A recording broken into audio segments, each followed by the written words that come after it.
कैसे, किस तरह हम ऐसे वाक़यात को कम कर सकते हैं?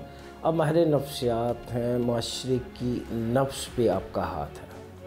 क्या समझते हैं, बहैसियत मुआशरा हमें क्या करना चाहिए?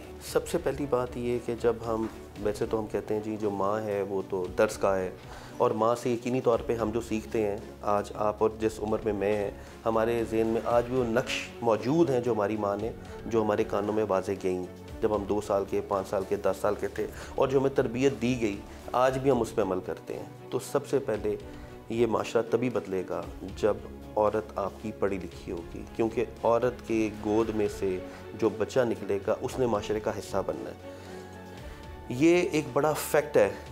आप अपनी औलाद को नेक करें, उसकी तरबियत, मैं नहीं कहता कि आप इस लेवल पे ले जाएं कि ये, लेकिन बेसिक नॉर्म्स जब तक आप माशरे में पनपेगी नहीं, तब तक एक अच्छा और हेल्दी माशरा नहीं बनेगा।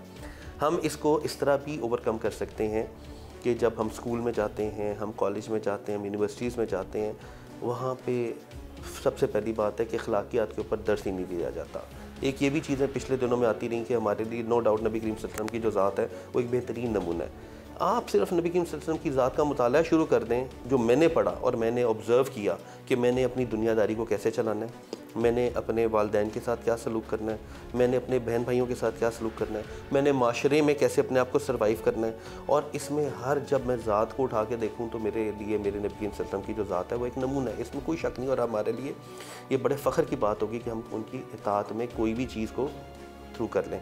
अब सिर्फ प्रॉब्लम ये है कि हमारे अखलाकियात की कमी और इन चीज़ों के फुकदान की वजह से हम चीज़ों को उस तरह कैटर नहीं कर पा रहे। और ना कैटर करने की वजह यही है कि हम जब करैक्टर बिल्डिंग करेंगे तो हमारा एक हेल्दी माशरा होगा।